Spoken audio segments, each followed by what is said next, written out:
Thanks to all of you. I'm actually presenting from the other side of the world. Well, not quite the other side of the world, but in London right now. So good day, I have to say, rather than good afternoon to everyone, and welcome to our December ZoomFormation call. We're almost halfway through this Rotary year already. Is that not amazing? Doesn't time fly when you're enjoying yourself? And not only in Rotary, but in life in general. And I'm today on my birthday contemplating, as I look back to 62 years of attendance on this planet. And no, I would not claim it's perfect attendance, so that's a matter of an opinion. But when I look back on my milestones, there are many, but one in particular stands out, and that was 34 years ago when my life took a significant turn in a direction I hadn't expected to. When I attended my first Rotary meeting in the Cayman Islands. And as our vision statement so aptly summarizes, this is the moment that led to lasting change in my life, in myself. And I'm sure it's the same with many, if not all of you on this call today. So I'm happy to be here today with you, my Rotary family, broadcasting from the UK, as I said, where I'm about to celebrate my father's 90th birthday with my biological family. So talking of birthdays, it would be remiss of me not to mention another recent notable one that's of our very own RI past president, Herb Brown from Zone 34's birthday, who reached the amazing milestone of 100 in late November. Congratulations to Herb and his full family. I recall Herb's theme with affection. That was probably one of the longest Rotary themes in history.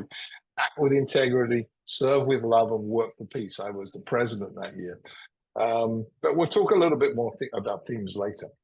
So at this juncture in the Rotary year, we've all been busy and we've seen some great successes. And I'd particularly like to mention and thank General Chair Cindy Covington and her amazing executive team, who recently delivered what I believe will go down in Rotary Zones 33 and 34 history as one, if not only, not the best summits ever. In Nassau, Bahamas, of course. It was inspirational, it was educational, it was a fun event in which we recharged our batteries and prepared ourselves to create even more of an impact in our clubs and our communities as we complete this Rotary year. And thanks to all who attended, to all those here on the call, and those who didn't, we missed you. And in particular, thanks to our Bahamas team, who were such gracious and effective hosts. We were honored by the presence of so many luminaries, including RI President Gordon, Trustee Chair Barry, General Secretary John Huco, as well as Trustee Rep Marty Hellman, and Head Trustee Larry Lunsford. And during the event, I had the opportunity to discuss and present on a number of recent board decisions, and I thought I'd touch on some of those now. These included important processes that we're putting in place to set multi-year targets at Rotary International board level, as well as at zone, district, and club levels, and the associated goal of revamping Rotary Club Central to facilitate this. In addition, we're encouraging regional adaptability in action on a global scale with the formation of regional plans, which I'm very proud to say that are being modeled around the membership growth success strategies that we're seeing with the MAP plan and other regional plans we're developing, such as FRAP and CAP, right here in our zones. We did it first. In this regard, I'd also like to thank Regional Rotary Foundation Coordinator Sandra Hempstead, who's been handed the reins for the Foundation Regional Action Plan from past RI Director and Trustee David. Thanks, David, for doing the foundation work, the building work on FRAP, and Sandra for taking on this key role going forward. On related fronts, the boards also agreed to the recommendation of the Membership Growth Committee to set a realistic global target to reach 1.25 million Rotarians by 2030 through a strategy of, where have you heard this before? Consistent, moderate year-on-year growth. 2030, of course, for those of you who need the math done, is Rotary's 125th anniversary. The board also took steps to ensure we walk the talk by building continuity at the highest levels of Rotary by taking some transformational decisions. For example, presidential initiatives, which tend to draw our focus away from and in different directions from year to year, have now been sunsetted. There will still be a place for focuses such as empowering girls and others, but these programs will need to be part of a wider strategic alignment review with multiple decision makers involved in deciding that this should be an initiative and not just the president going forward, which is, I guess, more collaborative approach and certainly more systematic. Similarly, there'll be no more annual themes set solely by the president. There will remain an annual focus, but these, again, will be set strategically to align with our most important goals and our action plan. The president's line will, of course, be involved in setting these themes, but others, such as the RI board, the strategic planning committee, other key committees, the general secretary, etc., will also be part of this process, this key process. As part of this, presidential logos will also be sunsetted, and we'll be focusing instead on using and building our master brand everywhere. This has been a source of concern for some time now, as theme logos often dominate the master brand in a lot of what we do, creating confusion both within our organization and more importantly, or most importantly, perhaps outside to the outside world in terms of what we stand for. But for the DGNs in the room, don't worry, there will still be a big reveal at International Assembly. But knowing the direction that the messaging will take ahead of International Assembly will allow each class to plan better and work more collaboratively with their DG line to achieve year-on-year growth and success. These changes will commence July 1st, 2025, and are designed to get away from the zigzagging we've been prone to as an organization in the past. And by implementing these changes, the presidential line is sending a clear message that we want our clubs and districts to get away from the my year culture and view these as the year we serve, with the goal of handing over a stronger, better Rotary to our successors at all levels of our organization. So some big transformational changes, but examples, I think all of them, of our fourth priority in our action plan, increasing our ability to adapt to help ensure Rotary remains relevant and creates greater impact in our communities. And talking of the board and creating greater impact, it gives me great pleasure now to introduce a close friend of mine and a fellow member of the Rotary International, the current Rotary International Board of Directors, Director Faiz Gidwai. Faiz is a passionate Rotarian from Pakistan, has been instrumental in designing and implementing an exciting and transformational project to rebuild communities with the Rotary Smart Villages program in the aftermath of last year's tragic and unprecedented floods in Pakistan. Faiz, welcome to zones 33 and 34, and over to you. Thank you, Director Jeremy. What a pleasure it is to be in your zone, sharing some thoughts. But before moving on, a very happy birthday to you. Last time I remember the same day we were having the institute and we called you and wish you a very happy birthday, and Jennifer and the whole board was here. Well, friends, it's really indeed an honor to be here. Quickly moving on to the subject. Well, right now I'm here in Dubai attending the COP28 summit. And as you all know, COP28 is basically a conference of parties and which is related to climate change and all. Well, we have been discussing this for years, and last year in October 2022, when we had these floods in Pakistan, that was perhaps the first major setback, which not just in Pakistan, but the world suffered. And that is what climate change is really about. And I won't be wrong in saying that Pakistan was perhaps the first victim of climate change. Next slide, please. And now this is the statement of UN Secretary General. I have never seen climate carnage on the scale of the floods here in Pakistan. I'm not going to go into statistics, just to tell you it was major disaster, around more than $30 billion of economic loss for Pakistan. 33 million population was affected, and more than 3 million houses were either destroyed or affected. Next, please. Now, when I myself am professionally am an architect and urban development expert. So after this disaster, I thought what we should be looking at, and the thought immediately came that we have been talking of sustainable development goals. We have been talking of net zero 2030. Now we say 2050, and but not much has really been done. So I thought, why not, let us take this as an opportunity, which Rotarians often do whenever we come across with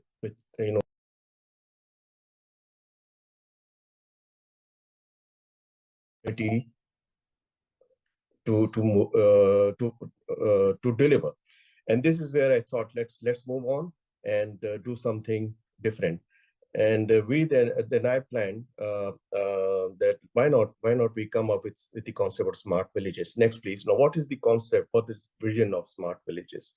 Basically, the vision is to develop sustainable indigenous living through innovation and technology, and with the mission to transform communities by building smart villages in flood-affected areas and beyond.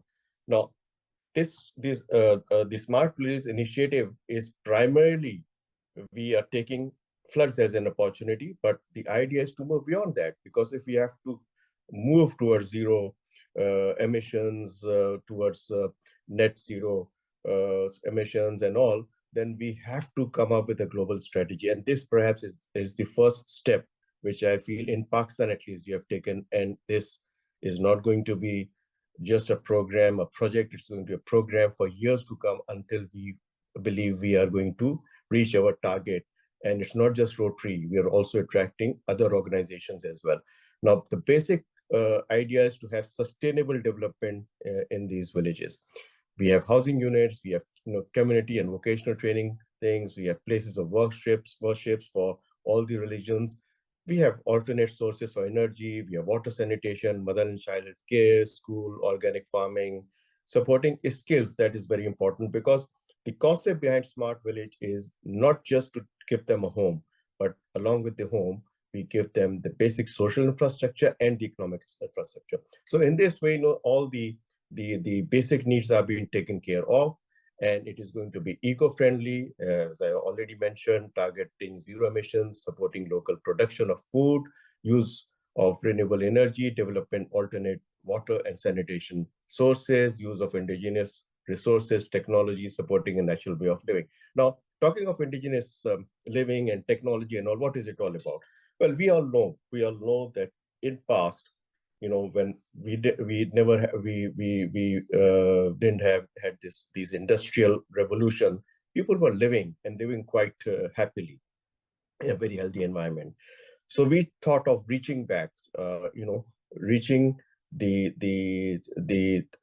materials which used to be, we say it used to be aggressively used in construction, but even now in villages, it's quite common. That is using the earth, mud, using lime, using bamboos. Now, these are the eco-friendly materials which was used in centuries back. Even in some of the villages, they're still being used, but somehow the technology as such has not received any innovation, has not given any innovation to these materials. So again, the idea came in, why not we put in some skills into it, we develop the technology, we improve the skills of the villagers and try and build the homes made of mud, made of bamboos and all.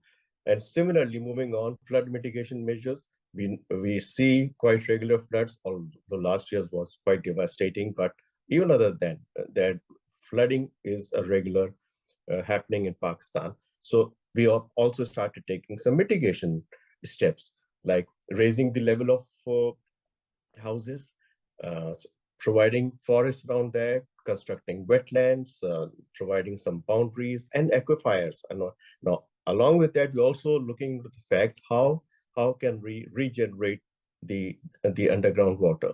So we are having aquifers and we are having wells and all. So sustainable energy, water resources, another very important aspect of collecting water are the check dams. We call the check dams. Check dams is, when there are areas which are shallow, and often when floods come in, these places, they get flooded. So why not we go for making a small dams there? And that again is the concept which is being built here. And then rainwater harvesting, filtration plants. We have started putting some filtration plants as well in these villages. Next, please. Now, along with that, the basic focus, as I said, is social infrastructure and the vocation and the economic infrastructure. You can see this picture, the community hall. Actually, that's the vocational center for women, and you can see the school and healthcare center in the lower picture. That school and healthcare center would be supported by e-learning classes and telemedicine services. Next, please.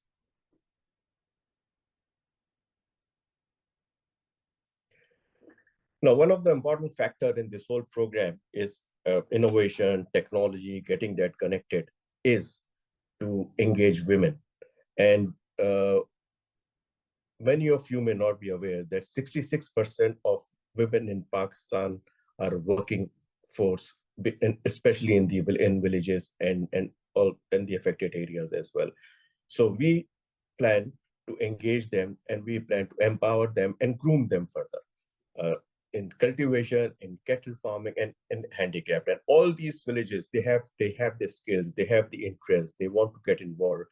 We are bringing in some development in these skills, some training programs for them, and then we are also engaging them in technology, by not just training them, but connecting them through technology, so that they are able to sell their products directly through technology, and the middlemen, they don't get the maximum advantage. At present, what is happening, like you can see the handicraft picture here. Now these girls, these women, they make, let's say they make a product for $1. Now that $1 which they make, they sell it to the middleman. The middleman takes it to the cities, he sells it for $5, and the same product, when is exported, is sold for $15, $20, $30 and all. So why can't we connect these women, these villagers directly to the end users through technology? And mind you, we have a population of 240 million people. Out of that, more than 150 million are using mobiles. So they are already used to that. We just need to empower them, groom them, and bring in some skills of entrepreneurship. Next, please. These are some of the visits which Rotarians have been making, and I must say that there's a lot of enthusiasm from amongst the Rotarians, and even some of our leaders, international leaders, have also been visiting these villages. Next, please.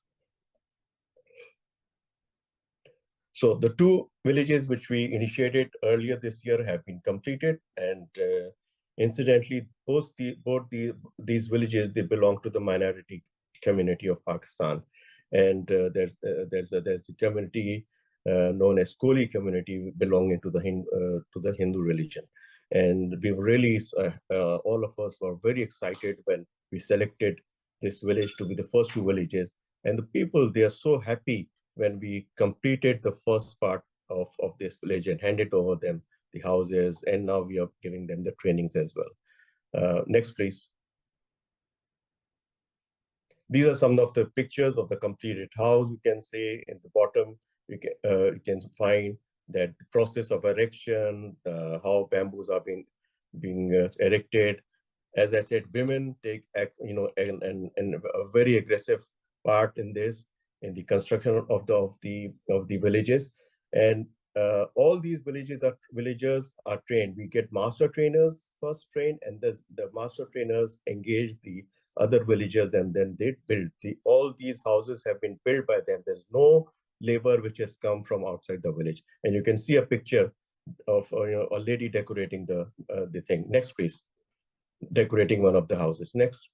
Now this is this you can see the colorful thing at the bottom is basically a stove, a mud stove, a typical cultural mud stove which they used to use. We brought some technical innovation in it. It used to be there in the past, then it vanished. Then we have once again brought them back into action, and we have provided them some technological input in it, so that it can be more sustainable and more eco-friendly as well. Next. So these again are the pictures. You can see the children, they are so happy. Next, please.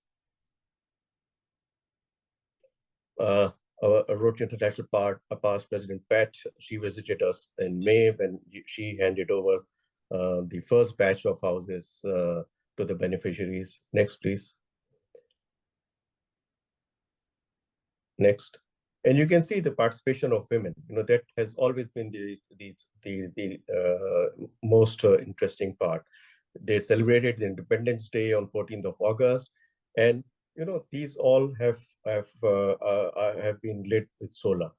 And when first time they experienced the solar light, they said, well, this is the first time in our life we are seeing our village with illumination.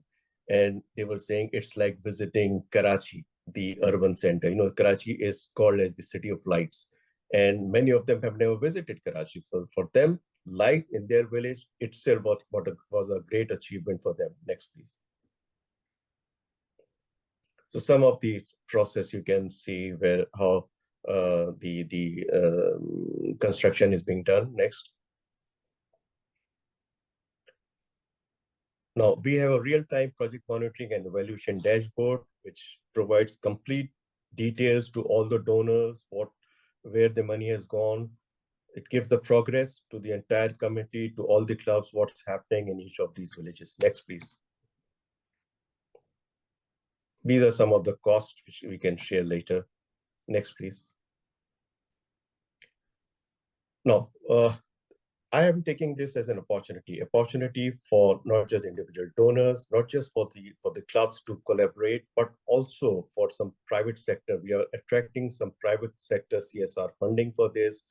We are partnering with other NGOs, leading NGOs of Pakistan. We are influencing the government to come forward and participate with us.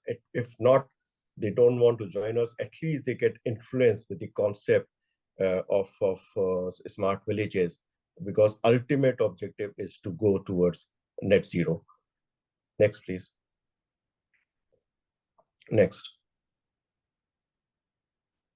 Now, this is the statement which the villagers themselves, you know, a couple of months back, they sent me a recorded video and saying that Rotary, you are touching our hearts by changing our lives. Many of them friends, they said that, you know, there was another flood this year. And they said this was the first time in their life when they hosted their guests, their family members, their relatives from other villages which were affected by flood, but their village was not affected, and they hosted them. And they were so happy that for the first time, instead of seeking shelter, they provided shelter to their family members and then friends. So this is the basic concept, and I know I've passed 1 minute at least, if not more, but it's a real pleasure to share these thoughts, and I am always available to all my friends, and I invite you all to come and participate in this vision and mission, I would say, which I don't think should remain for Pakistan. When we are talking of net zero, it has to move in other developing countries as well. And I'm available for all the support possible. Thank you so much.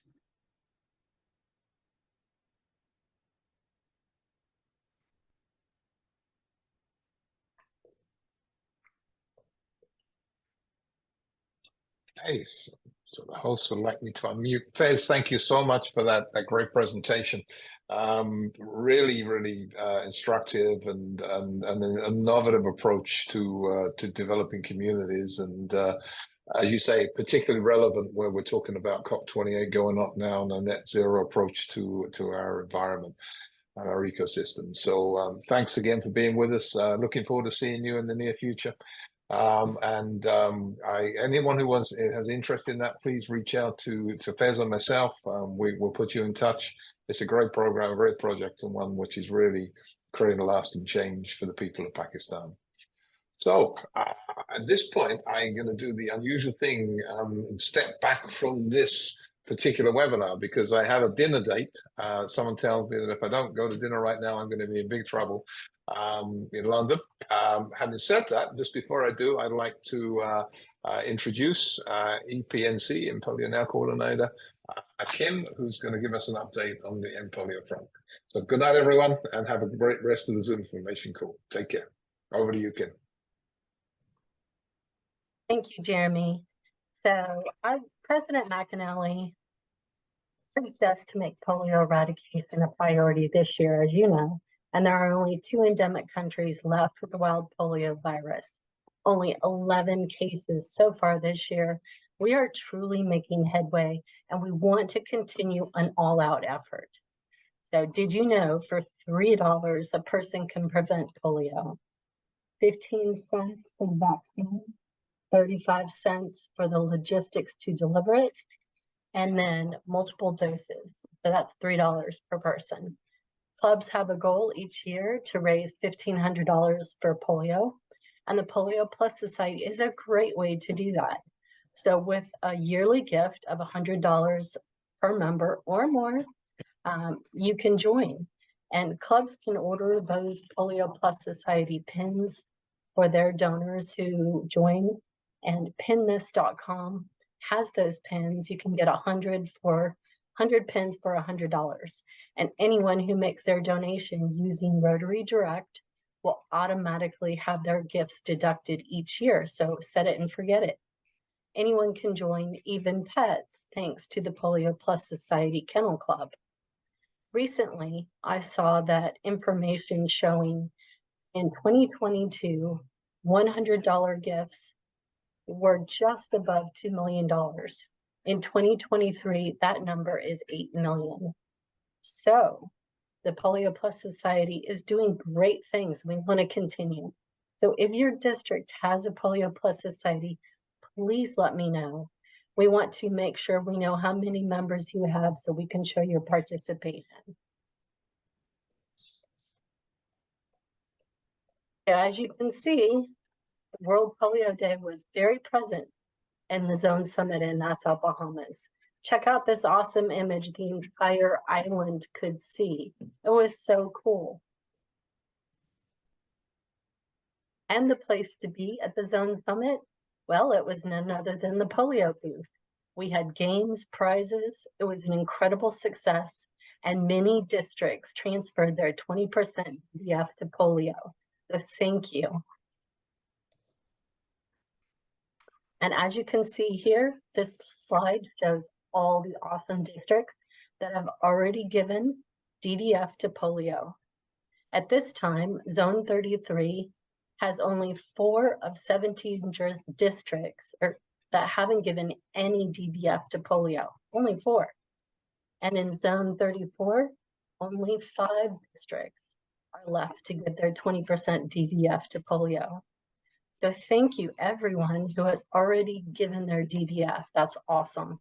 And that means we just have 9 districts out of 31 to join in supporting the polio eradication effort. And I hope you will do that. World Polio Day was October 24th and it's passed, but we still have plenty of time to make a big difference this year. Hard efforts are made by vaccinators all year long in the fight to eradicate polio. So I hope you will do what you can and help us get to the finish line and help us make that $50 million match with the Bill and Melinda Gates Foundation. And I would like to go ahead now and introduce Zone 34 Rotary Public Image Coordinator, Susan Porter. Susan? Thank you, Kim, and hello, everyone. I have a few updates to share with you really quickly with regards to what's going on in Zones 33 and 34 public image-wise. The first thing I want to talk about are 2 awards that we have. And many of you might be familiar with the Zone 33 and 34 public image citation that's available to clubs. If you're not, you can find information at elevaterotary.org. I need your help letting clubs know about this. We have just under 300 clubs who submitted the first 3 tasks for the citation. And what we asked of the clubs is they submit monthly tasks from July through April.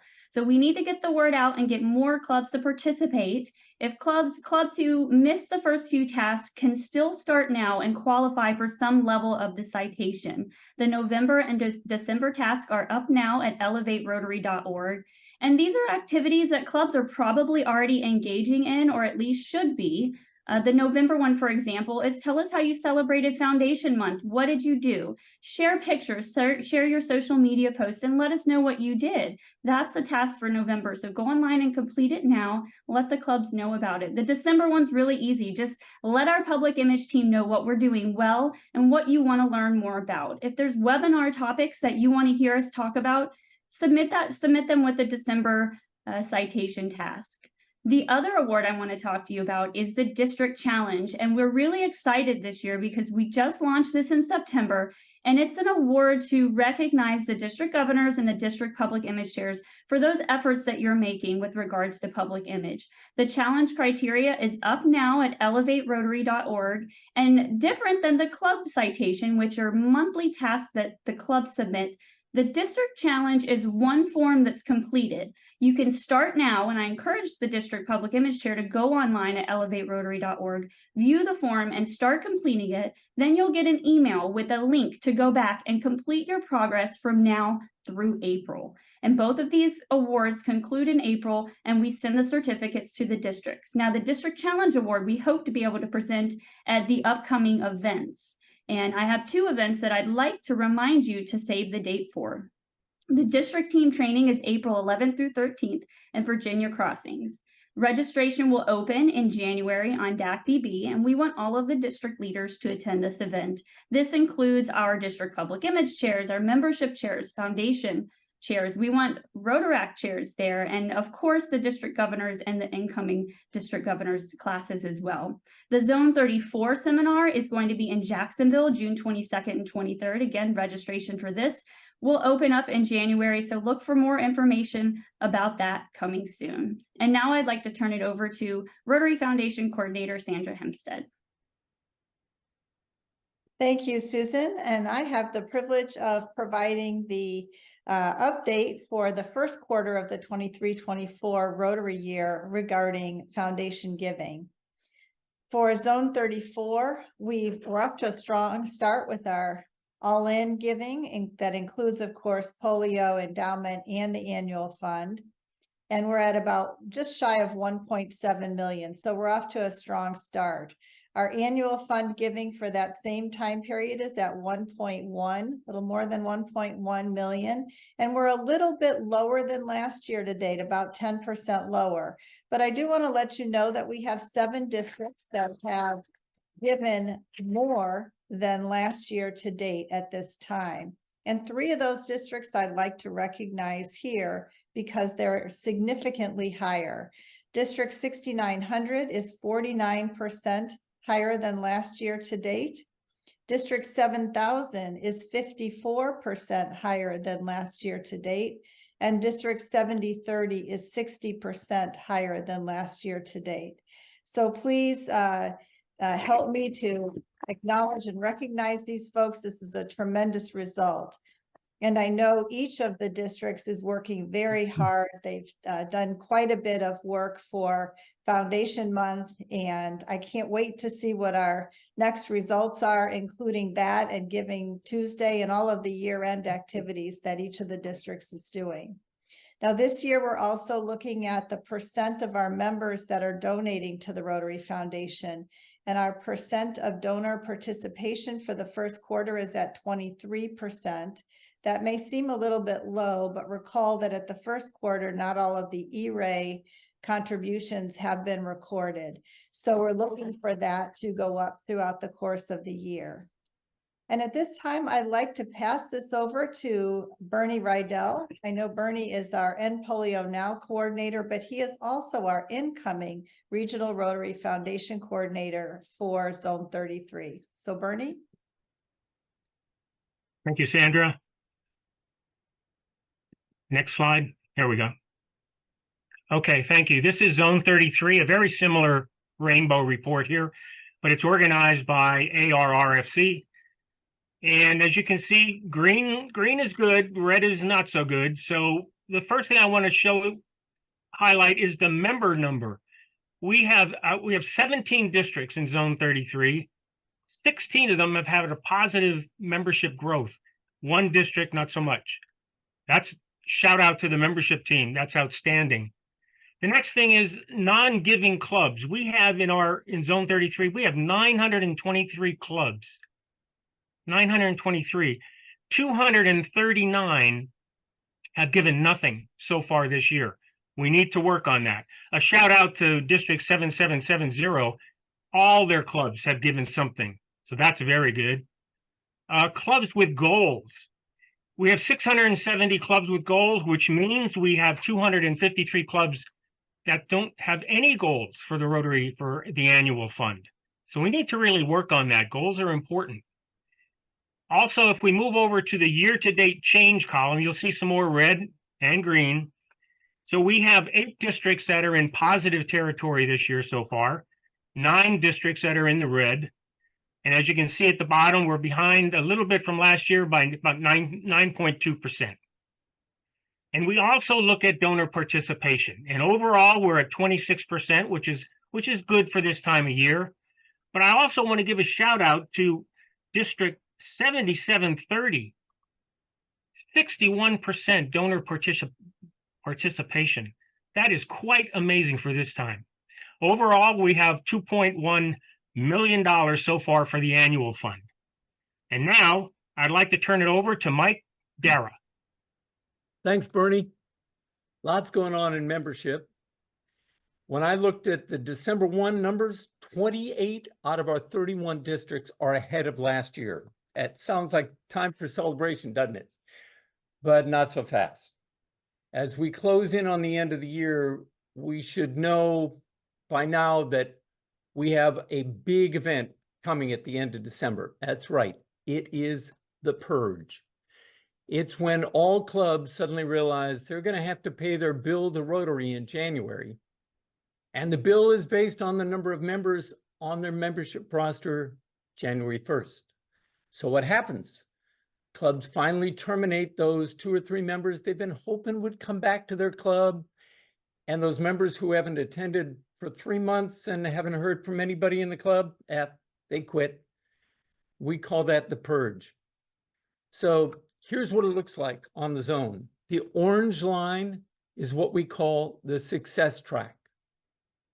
It shows how many members the zone or district has to gain each month so that they actually grow at the end of the year.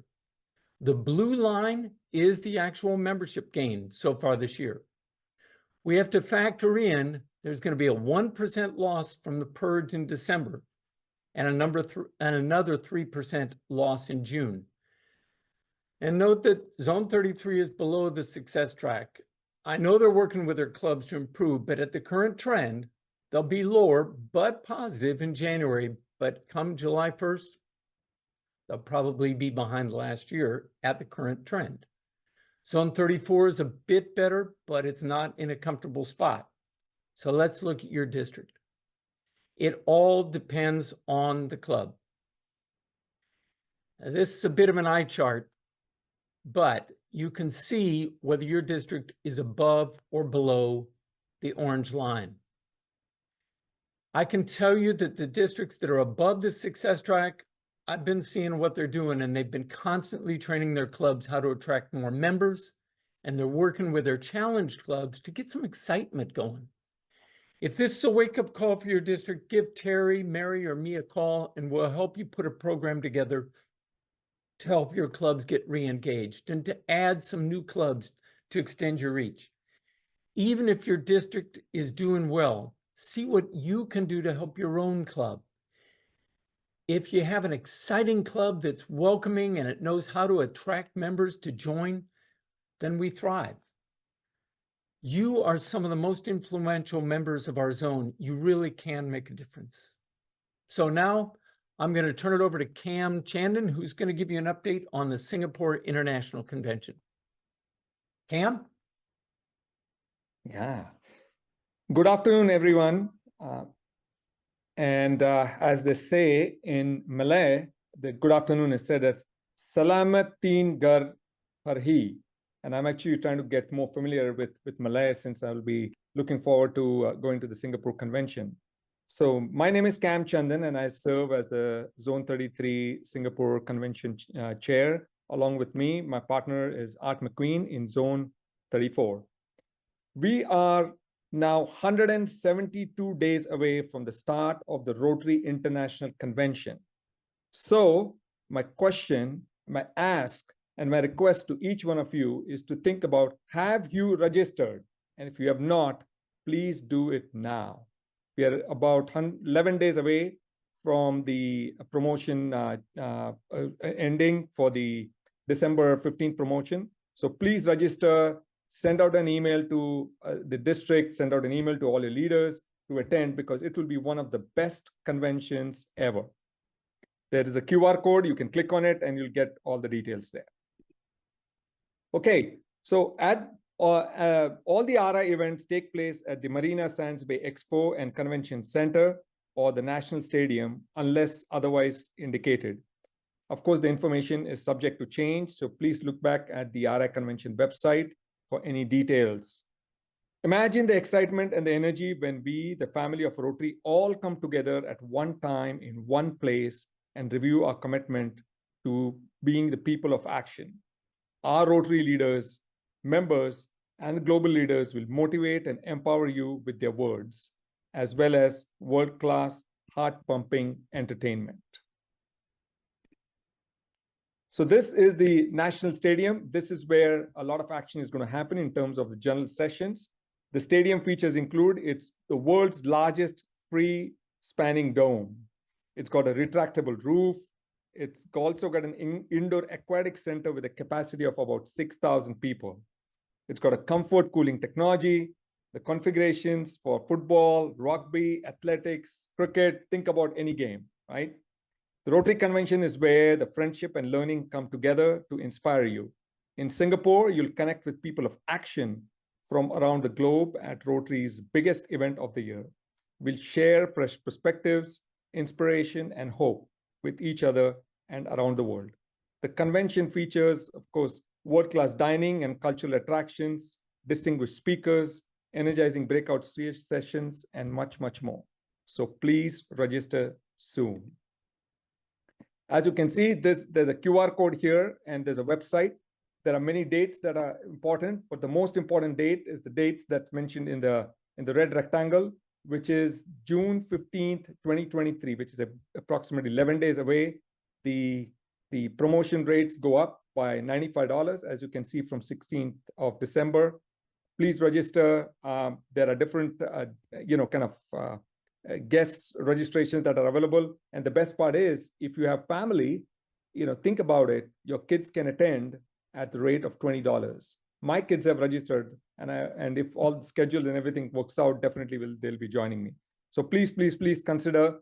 And if you do decide at any point in time to cancel the registration, it's just going to cost you $50. So, and that needs to be done by April 30th of 2024. Okay, so I want to give out, of course, Art and I are having a soft competition.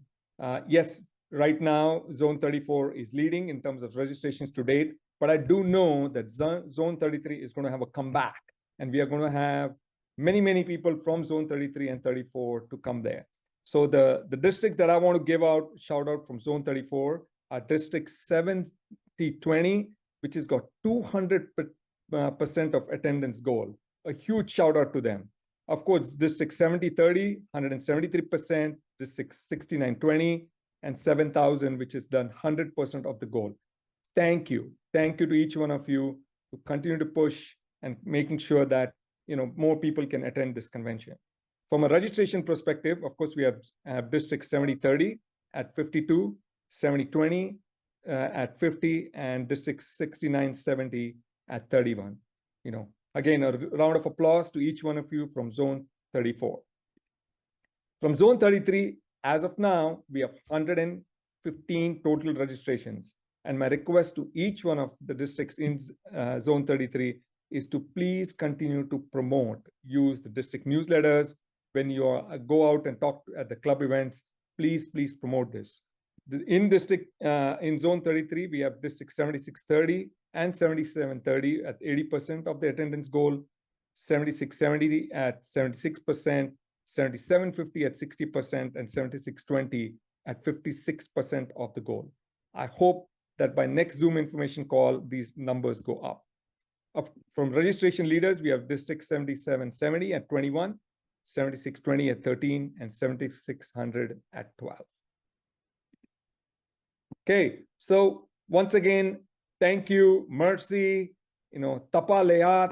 These are all the different ways you're going to start promoting or talking about it at Singapore Convention. If you have any questions, need any promotion materials, please reach out to Art or myself. Thank you. Now I will hand it over to Chris Justice. Chris? All right. Thanks so much, Kim. Art decided to give me a quick literacy test. And right before I get you out to breakouts, I want to hit some of these upcoming events. So mark your calendars for December 11th.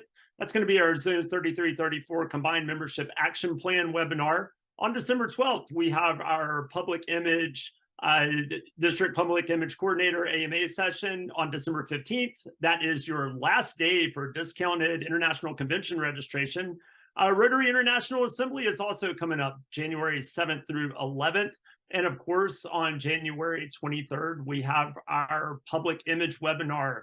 All right, we're going to go ahead and open up our breakout rooms. On your screen shortly, you should see the ability to join one of our 3 breakout rooms today. Director of Feds has graciously agreed to stay on and host a breakout to learn more about that awesome Rotary Smart Villages program that he has developed. We also have our normal discussion with coordinators, and you can also join Cam in a room for questions on Singapore. So we're going to go ahead and open those up, and you'll have the ability to chat with those folks for the next 15 minutes.